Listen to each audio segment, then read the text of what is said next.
Welcome to another edition of the one-on-one interview series here on the Wrestling Talk Radio. And today, in cooperation with Power of Wrestling, next to me is Nick, Magnus, Aldis. Hi, Nick. Hello. Welcome to the show. Thank you. We are on the Schützenplatz at Yes. POW Wrestle Masterclass 2016, day 2, where in the main event today you have a mixed tag match with your wife. Yes. That's a special thing. Yes, it is, and it's actually,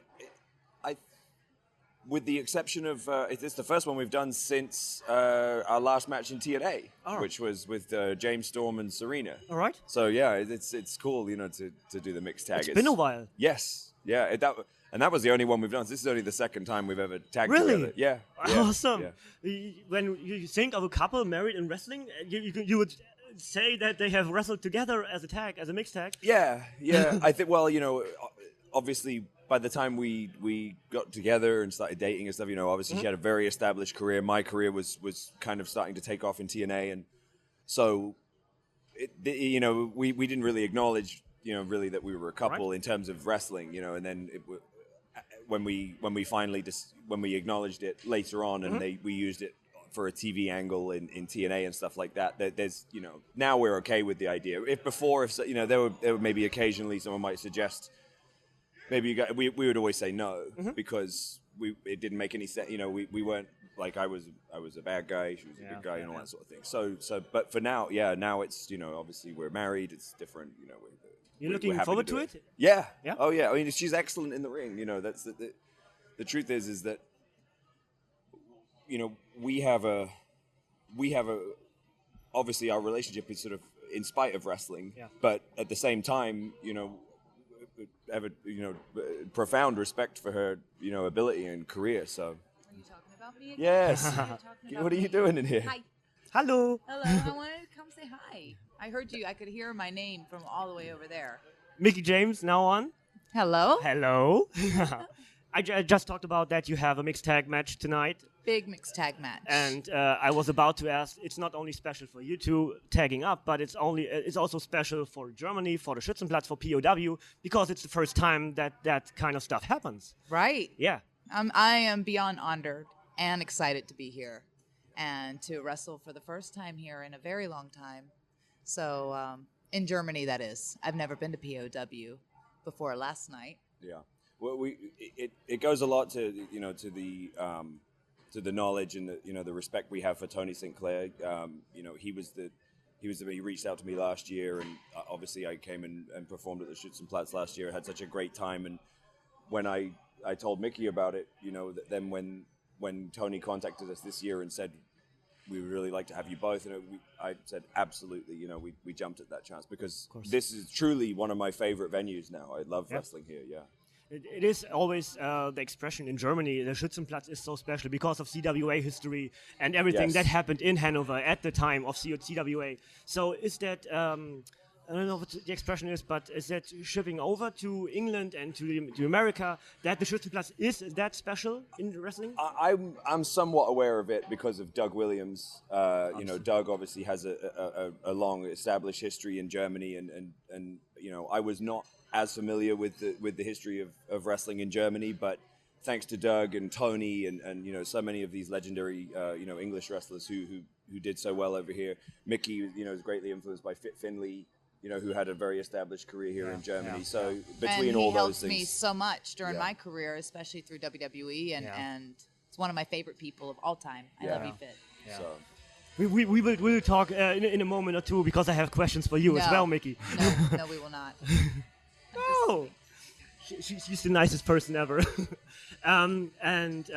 Yesterday you had the big match, the Street Fight, False Count Anywhere with Doug Williams. Talk us through that. Oh, it was great.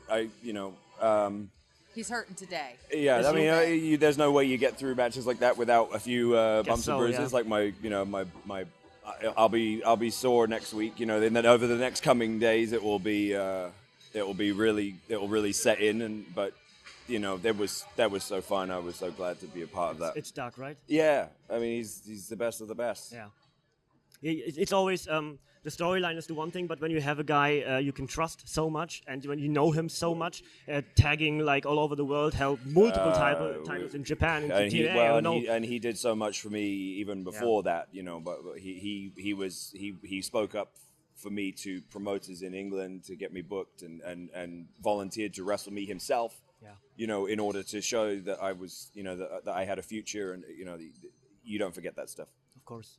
Is there a special moment you would say that it was a right decision or a wrong decision to become pro wrestler?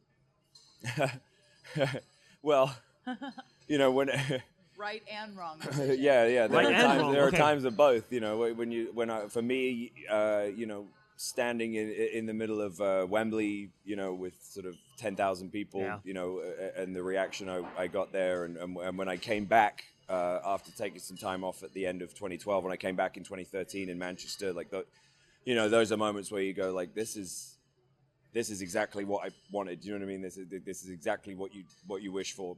But then, you know, the flip side of it is, I was away from my son for 10 days. You know, recently. You know, those those times you can't get back, right, and or when I was sitting at home with a bicep injury and I had to get surgery, and you know it's miserable, and you sit there thinking, God, I wish I had a regular job. but you take the good with the bad, and ultimately, you know, this business comes with sacrifices. Yeah, of course. And one can see in your eyes. I'm standing next to you, and the eyes are like, "Oh my God, I'm talking bad, but I love it really." So it is telling the one thing, and the eyes tell that you love it so much. Yes. So why should I take a way out? Sure, exactly. And you know, it's our business to get out of. You know, anyone who's in the business, you know, they understand the risks involved. They understand the pitfalls. At this point, they've been very well publicized. You know, they understand that your income is not guaranteed. Your livelihood is very shaky. You know, it can be a dangerous place, and it can lead to some problems. You know, if you let it.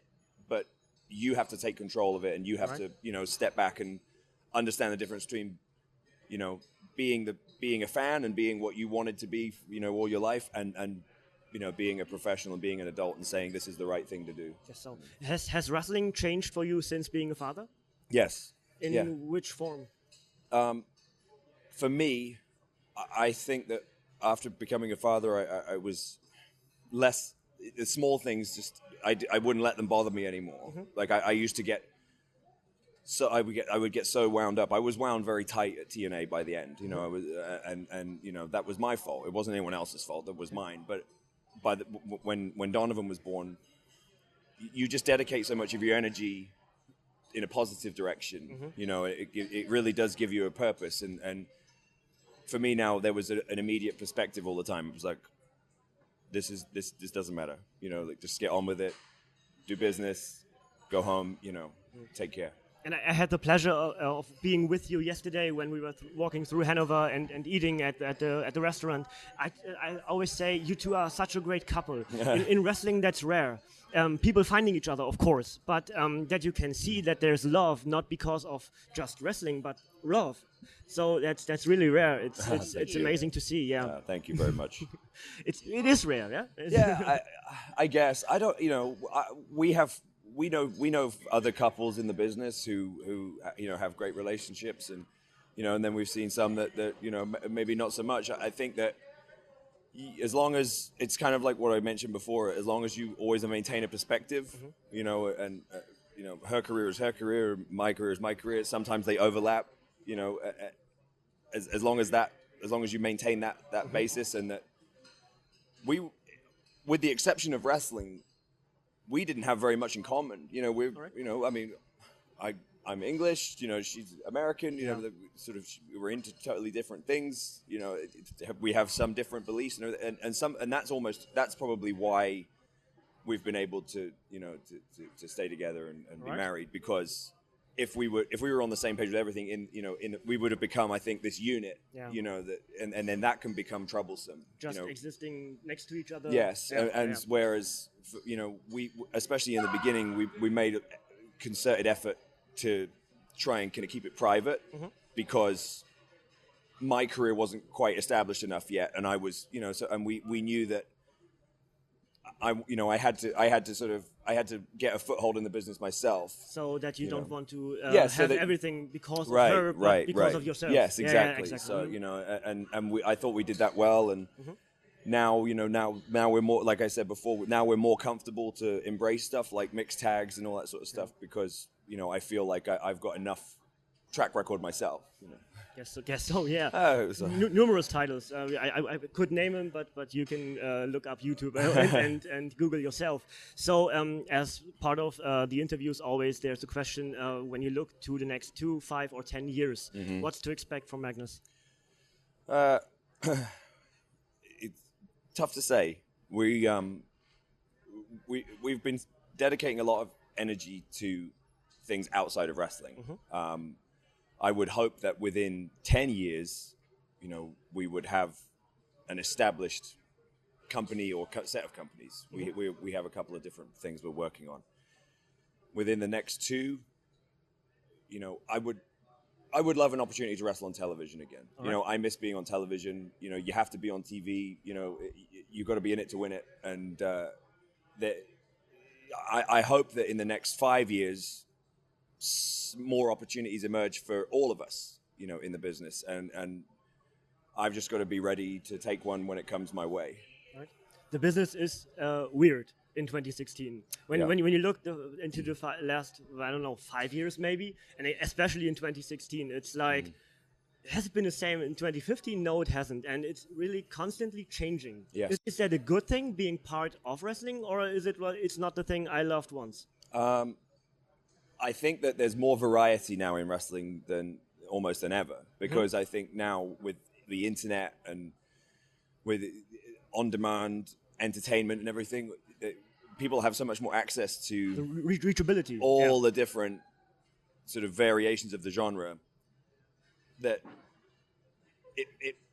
it's almost like everything's kind of gone up in the air, and now it's sort of settling because some people are deciding they like New Japan more, or they like Lucha Underground, or they like this, or they Ring of Honor. So I think once everything sort of settles in a little more again, I think there'll be more opportunities for something to come along that's maybe encompasses all of those, and could be at least comparable to something the size of the WWE in terms of television. Hopefully. I mean, sometimes these things come from the strangest place, and I mean, no one really thought Ted Turner would sort of suddenly decide I'm going to get into the wrestling business, but he did, and he emerged like so you never really know. But for us, it's like we just have to ply our trade where we can and enjoy it. Yeah. And the last question is something I always like to do, because closing out with a non-wrestling question. Right. Your weapon of choice in the term of there would be a zombie in oh infestation. My God. Zombie apocalypse. Yeah. Really. I'm going to go with flamethrower. And why? Because I think it would last the longest. Would it? But I think because if as long as you had enough fuel. Yeah. If you have a machine gun or something like that, as long as you have bullets. All right. Eventually you're going to run out of bullets. So it's something that you could sort of keep them at bay. So if the others die, you take their fuel and you are prepared. Yes. All right. Okay. Exactly. Understood. Thank you very much for taking the time. And now I'm to your lovely wife.